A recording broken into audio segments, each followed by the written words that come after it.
Del Japó a Veneçuela i de camí, Ghana o Jordània. Són alguns dels països que aquest any se sumen a la família de la Mediterranean International Cup. La competició, que arriba a la 12a edició, arrencarà d'aquí poc més d'un mes amb una voluntat molt decidida.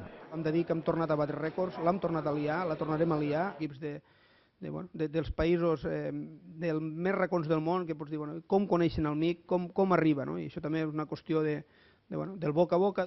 Tant per qui s'ho mira des de fora com per qui s'ho mira des de dins. I és que nois com Thiago Alcántara, avui al Barça, o Felipe Coutinho a les files de l'Espanyol, saben molt bé què és això del MIC. Lo organizasteis siempre de una forma brillante, de una manera que todo el mundo estuviese integrado, tanto las familias como las personas que fueran a ver los partidos. Campeonato bem legal, bem gostoso de disputar. És un gran campionat. Vaig jugar 3 vegades i estic encantat d'haver-ho fet. Que es faci a Espanya encara el fa millor per als jugadors.